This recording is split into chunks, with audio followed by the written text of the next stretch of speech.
Teddy, are you ready? Hello and welcome to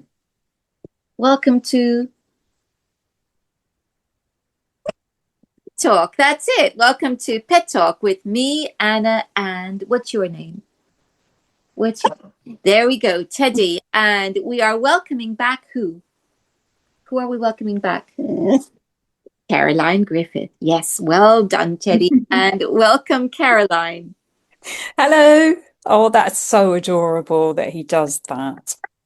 And he actually, when you said who you going to talk to, he did a woof, more of a woof. You So it's did. like yeah. And my YouTube channel is Love, Woof, and Wonder. So Oh, yeah, you see, they always know these dogs. yeah. Teddy is very, very well, I would say there's nothing that Teddy doesn't know. Exactly. He is divine. So, welcome back. And last time you were here, we were talking about the importance of fresh food and how we feed our dogs. So, but we didn't get the chance to talk about Canine Flow and retreats. So, here you are. Tell us, what is Canine Flow? Okay. Well, what it is now, funny enough, I was just saying this to my friend from this afternoon. So we went on a lovely walk in the forest, um, and got deep into conversation as you do when you're in nature. And I was just saying how, like, my nutrition and my other work, I kind of, for now, call it other work with dogs, is kind of merging because what I'm realizing. And I have always taught about water and light, and a magnetic field within my canine flow work with dogs.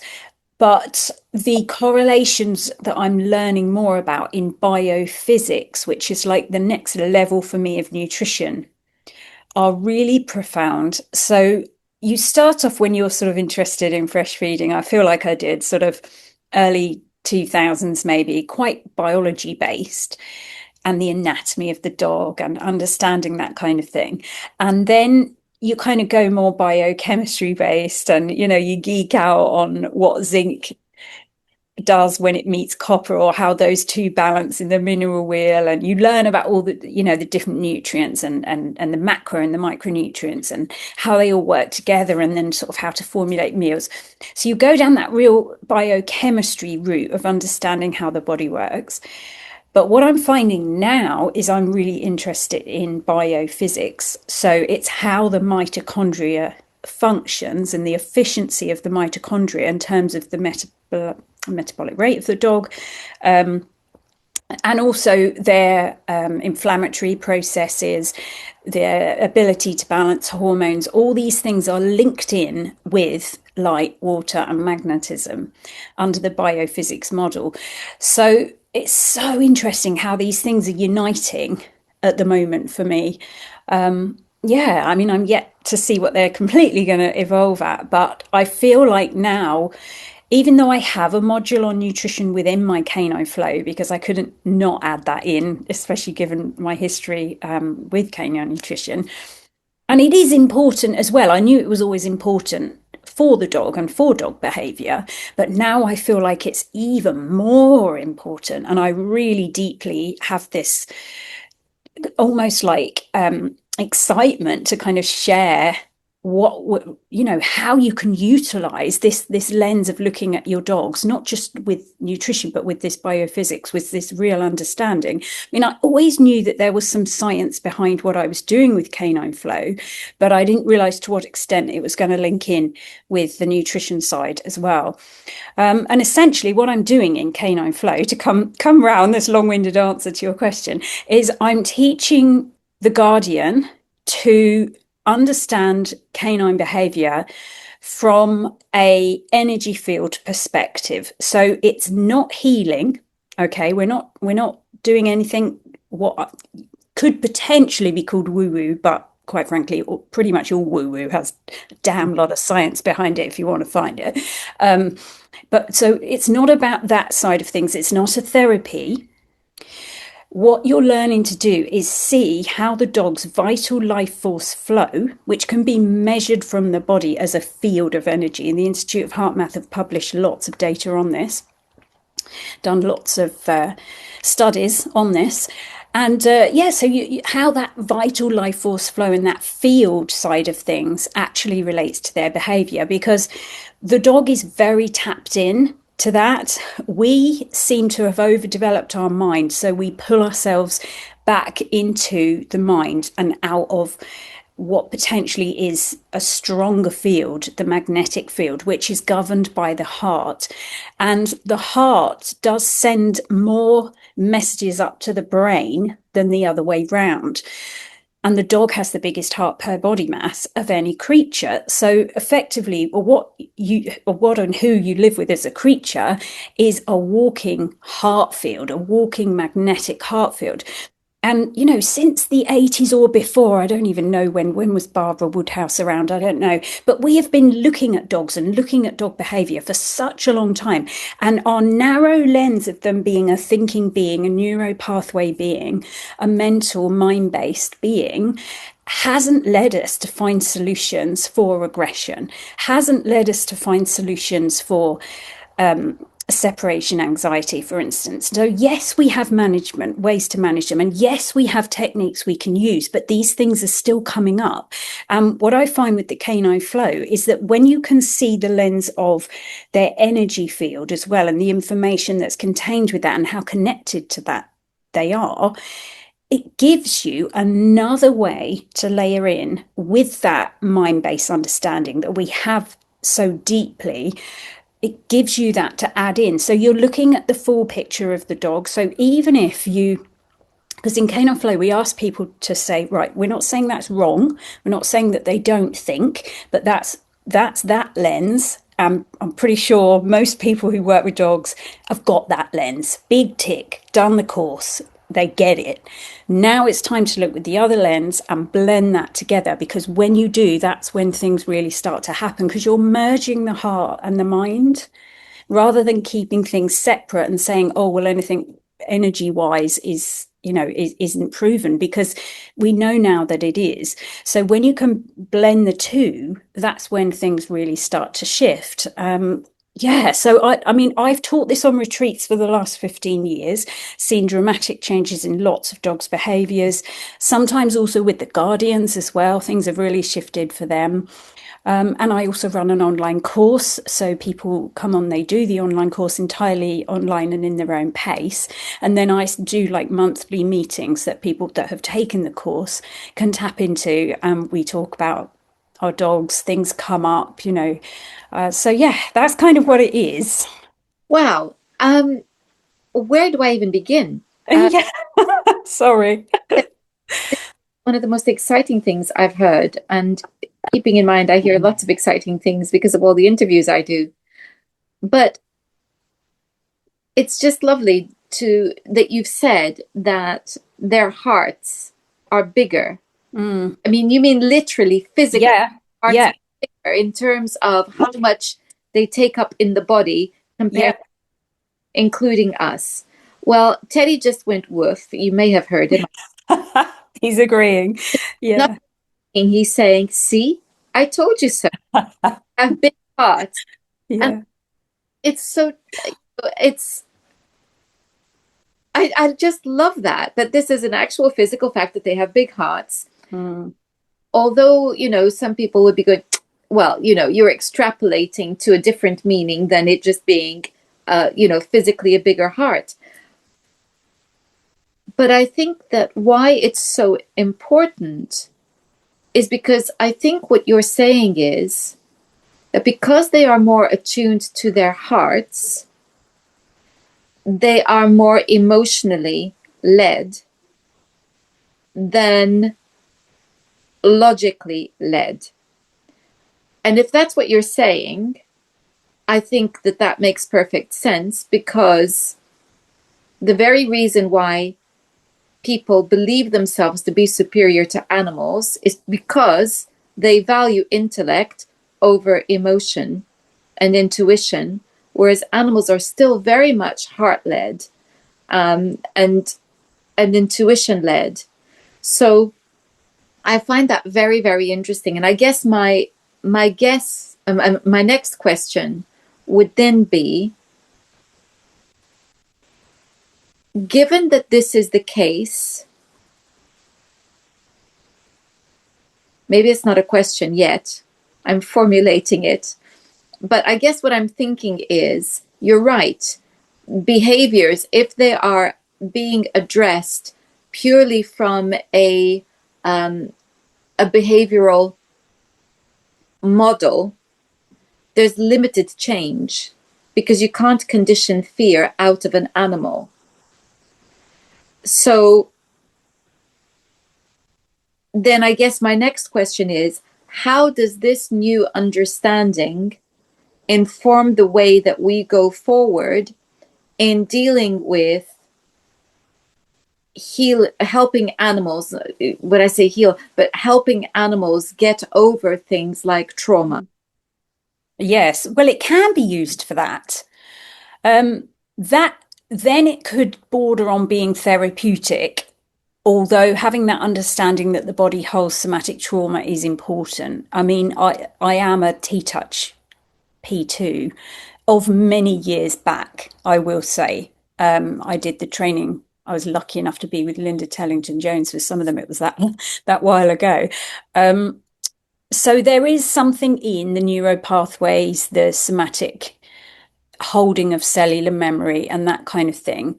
But cells only have a memory because they have a field that memory sits in. So again, we have to understand about the field of information, but it's also about understanding what the dog does with their emotions.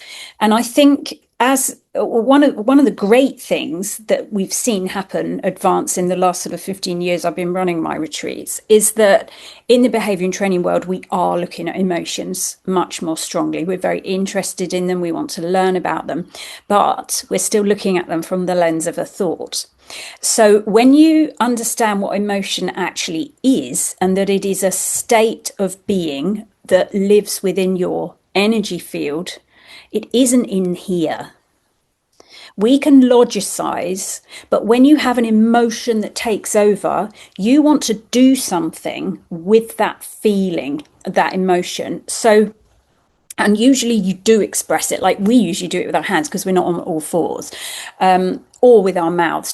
Dogs express mostly with their mouths. So when they feel that emotion, which is a measurable energy field, it is a measurable energy frequency. The Institute of Heart Math have published so much data on this. So it's a thing that's coming out of them. They're feeling this and they need somewhere to ground that emotion. They need somewhere to put it. We are just the same. If we are, say, I've had people on my retreats, they've gone home, they've contacted me afterwards. They're going, forget the dog. I am playing better guitar than I've ever played. Because it's like they understand they've got to let themselves feel something. And, you know, we don't always want to go there with emotions like guilt or grief, but actually sometimes that's where the divine is hiding. And when we allow that to be expressed out of us, it helps us to clear that. But our minds are logicizing that it will be a sad event. And it doesn't need to always be like that. If a dog feels this frequency in their field and they express it, they don't logicize, should I or shouldn't I? They just express. So when you learn Canine Flow, you're learning to observe this vital life force flow.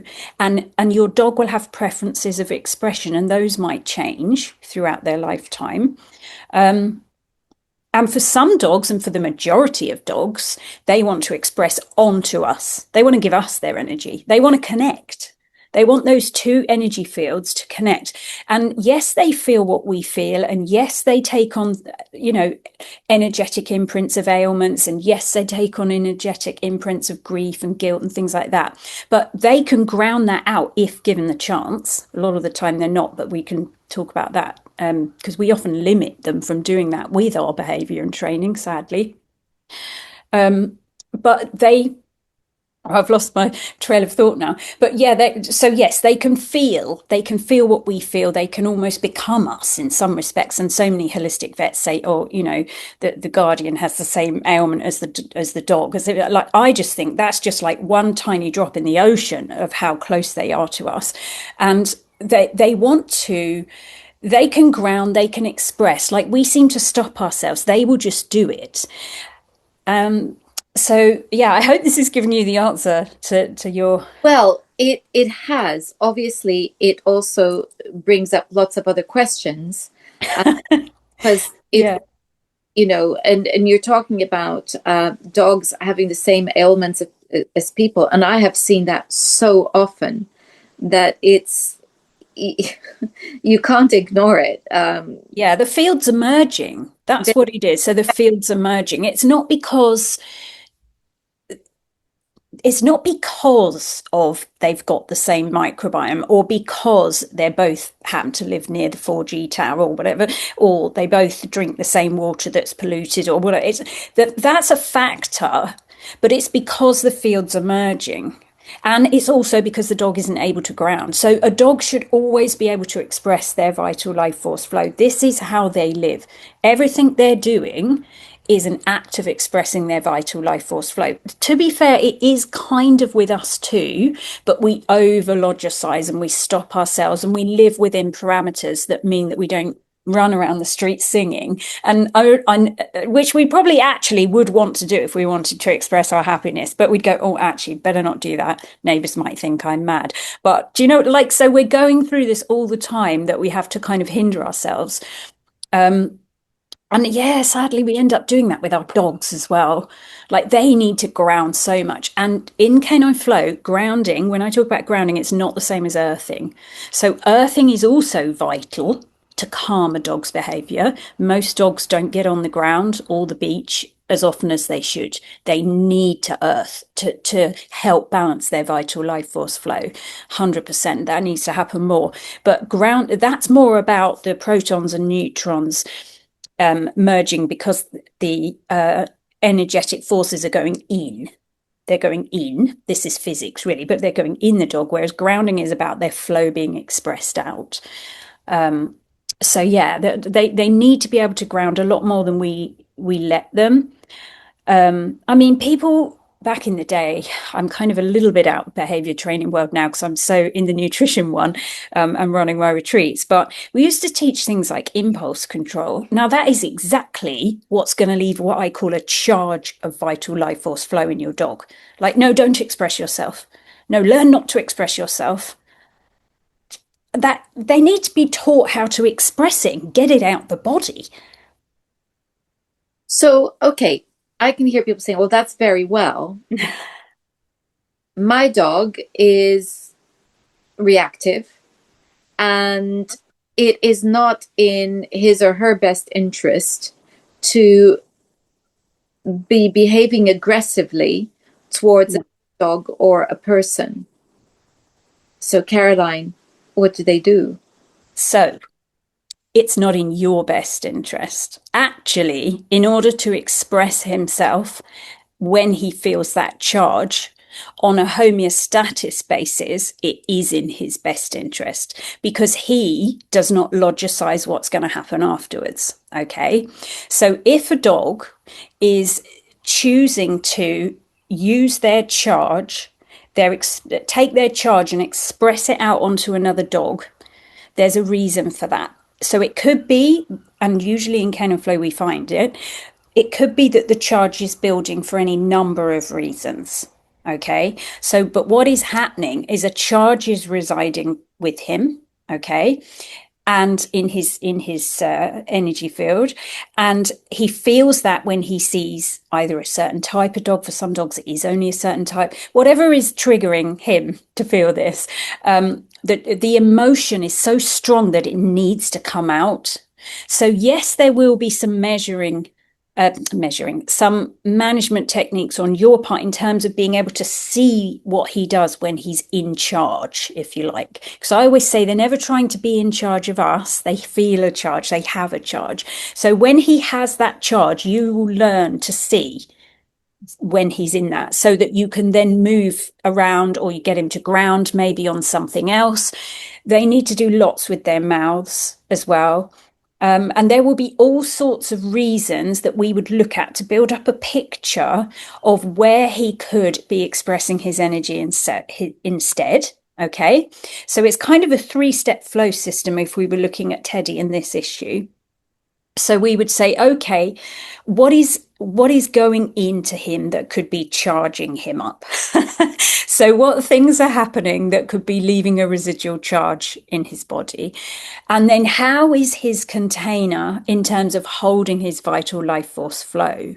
So how balanced is that container? And that's when you get the things like the more obvious things that we're looking at, thankfully now, like pain, like tension. We look at tension patterns a lot in T-Touch. Might be the nutrition, might be, you know, how he's holding himself, might be harnesses, all the stuff that we normally look at in terms of their physical body. Like, how can we help him hold more charge?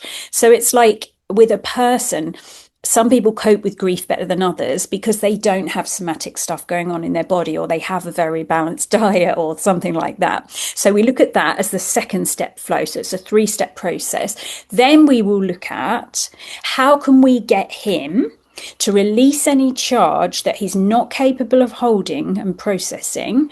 How can we get him to release that? How can that come out of him and ground in a better way, so that when he goes and meets the dog, he is not needing to give it to them. So I think that, you know, this is lovely, because what you're saying, I think, is there's a buildup of tension and it needs to be released. It's more than tension. It's a tangible energy flow. It's like a magnetic field that needs to ground. So when two dogs see each other, very often, because they have a magnetic polarity, so very often that becomes alive, that becomes vital. So it's almost like two magnets, and people are like, oh, don't go near that dog. And it's so hard to move your dog away, because there is a magnetic field literally trying to get to the other dog. So the two magnets are trying to unite. So, you know, because sometimes you think, oh, goodness, you know, like my dog isn't even that heavy, but I find it hard to get him to move away from another dog, because it is two magnetic fields uniting. So, and that is what magnets do, isn't it? So yeah, it's there's lots you can do in the situation, lots you can do observationally, and lots you can do to consider sort of how the emotions are, where they're coming from, what is, as I said, what's going into him, what's affecting him. And we would look at things that people, generally speaking, wouldn't look at maybe Well, within the dog world. even in terms of the physiological thing, is when big stuff happens, it can take them, I think I read, about 2 weeks for cortisol levels to return to normal. So, Yeah, and yeah. that's in terms of the physiology. So we know that there can be very much a buildup of stress, but you're saying, okay, so there is that, but that's an energy in itself, but there's an energy field involved in that, which makes complete sense. Mm-hmm. Mm-hmm. The more homeostasis you can bring the dog as that middle section of the 3-step process, the better they can hold flow. So this is why when people say, oh, I changed a diet, I changed their microbiome, his behavior got better, because he's holding the charge. There might still be stuff going on that is still affecting him and creating energetic charges within him or her. But you may not see those because the way the dog chooses to express them isn't something that bothers you. So, you know, they might chew your shoes or so, and you just think it's actually quite cute as long as they don't touch your favorite ones. You know, like, but that is still an expression, and that might be that dog's go-to way to ground.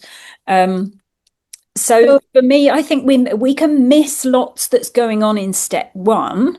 We can miss that if we only focus in on, but they're very valid and super pleased that we're using them, ways of seeing whether they're in pain, whether they're in having any tension patterns, whether there's somatic trauma,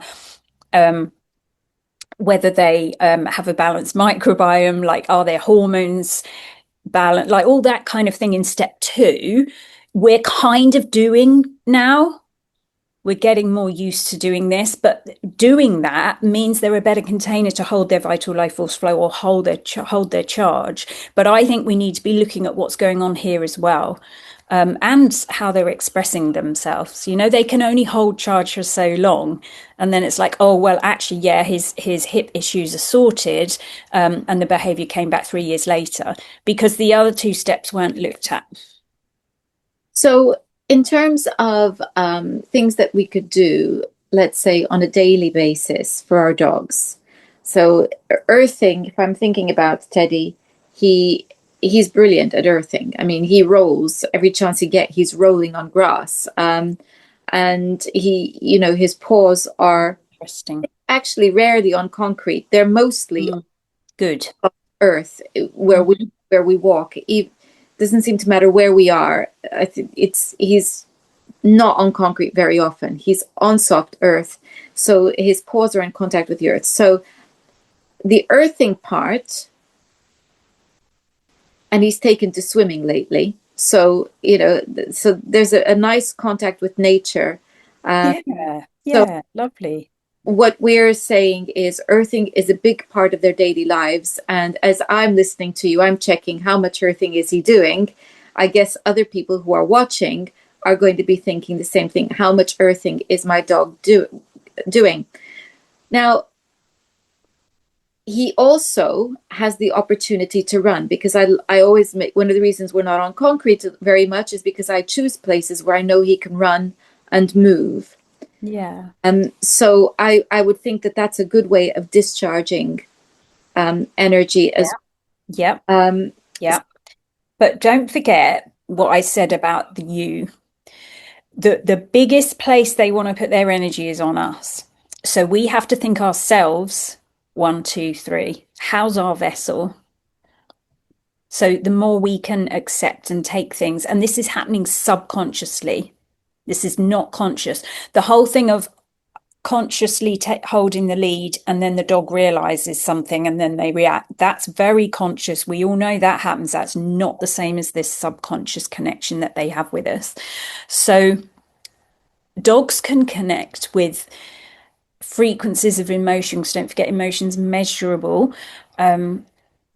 Published science shows that. So essentially they're connecting with stuff that's in your field as well. They know what's in your field. That if they can get what I call get to your heart, that pleases them. So the energetic magnetism is grounded together. And if we have, say we I know nothing of your life, I'm thinking of my friends. She lost her husband and she was going through a lot of grief. Naturally, this is, it's normal. And that was when her dog started doing XYZ behaviors, because the dog was so used to grounding on her. And it's not even a case of they literally physically come up to you and put their nose on your heart. Like, I have actually known people's dogs to do that, and I never forget my friend said, oh, he always does, like, puts his nose on people's solar plexus. And it was like, oh, that's so interesting, because that was the place that he wanted to ground this particular dog. And he was lucky enough, he was tall enough to reach it, but that was where he chose. But that sometimes that can happen, but it's about them being able to connect magnetically and your magnetic fields merging, and for there to be that homeostasis as a result of that. So if you say, this could even be a thing, if you say went to yoga and came back home and for whatever reason you'd somatically release something, you wouldn't know it because it's all subconscious. You wouldn't know it, but you would actually be a better grounding for him. And he might be like, oh, I really want to sit with you today because we're really balancing each other today. And it's not even a mental thing. Like, they just feel what they feel and they're either attracted to it magnetically or repelled by it. Talking about touching the heart, cats often like to lie on people's. Oh, cats are great. Yes. And I've Yeah. had 3 cats in my lifetime, and all of them wanted to lie on my chest at night. And now that makes Mhm. sense. Well, yeah, I mean, their cats are different obviously they do have the magnetism, but they don't have such a strong feel because they don't have the biggest heart per body mass. Dogs, interestingly, it's they, I mean, they stick themselves in front of so many humans. We think we choose our dog. I don't know that that's entirely true, but dogs themselves as a species have stuck themselves in front of humans. And it's like a magnetism there as well. Like they're magnetically attracted to us because we have stuff going on in our field that needs grounding. Um, and yeah, they need to get to us. That's what a lot of this is about. Like for instance, with separation anxiety, one of the ways that we work with separation anxiety is encouraging the guardian in different techniques to for the dog to get closer to them, heart to heart. Um, and it's more about what you do when you are with your dog than what happens when you leave, if you see what I mean. So when you change, when you are with your dog, the separation anxiety is not there because what's happening in separation anxiety, in the majority of cases anyway, at least that I've worked with, is the dog can't ground. So they've got all this charge in them, but at least they've got the hope to ground. At least you're actually there and they can try and ground on you and they can try and give it to you. But once you've gone, they're just left with all this charge, like, oh my goodness, where am I going to put it? I'll rip up the sofa. I'll give it all to the sofa. Or whatever they might decide to do, whatever they tend to do when they've got whatever behavior and expression they choose from separation anxiety. So it might be that they howl a lot and it comes out as a sound vibration. It just depends on the dog. But a lot of the time, once you just do the canine flow techniques, you don't even have to think about what crap could be in your subconscious. It is not about working stuff out because that goes back here. This is about joy. And it's about going, okay, where do I want to be? What can I do that I might not be doing that I love to do? And how can I become the vessel that my dog wants to ground on? How can I become more magnetically aligned? Do you see what I mean? I do, and I'm just wondering about play Yeah. and role play plays in this because in Teddy's case, he loves play, and his idea of his favorite thing in the world is to play a game of chase around the kitchen table, uh, and with a toy, and then allow us to catch him when he wants to, and have a play tug, Yeah. Yes. do it again and again, and then eventually I'm worn out, and I'll like time out. Do you know what though? It's interesting that because what will be happening then, the charge is building, the charge is building, the charge is building. When he bites down on that tug, he's releasing that charge that he's built up. So he has to end up with that. You can't ever end up with that because he would still have that charge within him. It's never about a win-win, anything like that. He has to have that grounding. And if you do for some reason end up with that particular toy for a safety reason, you have to give him something else to ground on with his mouth. So it's almost like there's a lot of charge being built there, and then he has to have that way to release it. So that's worth monitoring as to when has that happened? Has he grounded that charge fully? Is it the next day, that morning, he's still got some charge in him and he sees another dog and he just has to give it to that dog because the feeling is too strong. The vital life force flow just comes out of them. So there's lots of like observational stuff in canine flow that you start to see. And that's what I mean by seeing it with a different lens. You start to view your dog as a grounding being and as a vital life force flow being. And it's so interesting because we've got some really eminent, fantastic scientists in the dog training world, like Dr. John Bradshaw. I love his book, In Defense of Dogs. And there are lots of things in that are like he's saying, talking about the VNO, and he's saying, look, basically I know as a scientist, I've worked out that the VNO is something to do with their social and emotional life. The VNO is a frequency detector. That's what the VNO is. But because he's still viewing dogs from the other lens, he hasn't then opened up to what else could be going on for the dog, what else could be influencing the dog. And then there's some great stories which I need in front of me really, to tell you properly, but like about how dogs are observing each other behind gates. And one, I think, which hopefully I'll be able to remember, is when he's talking about there's two dogs, or there might be one dog and two people, and one is a beggar and one isn't, and it's who the dog is most attracted to go and see. And I can't remember exactly, but the way it's described in the book, it leaves him perplexed, like he's not sure why they do what they do. But to me, if you are in the act of giving and having an energetic exchange, there's a magnetic change there that the two magnets of the people have interrelated, is that the word, interacted, and that's created more of a charge that the dog can notice. So this is why the dog is going towards that, because this is more energetically alive than that. And dogs love energetically alive. They love vibrancy. They're teaching us to be in joy. They're teaching us to be more vital ourselves. They're teaching us effectively to be more divine and to let that energy come through us. This is why they love things that stink, because things that stink are vibrant and alive. Yes, the number of times that I think, why? Yeah, it's like the filthiest thing. Yeah. Yeah. Wow. Okay. So, do you know what, Caroline? You have given us so much to think about. And I find myself so excited to hear what you're saying.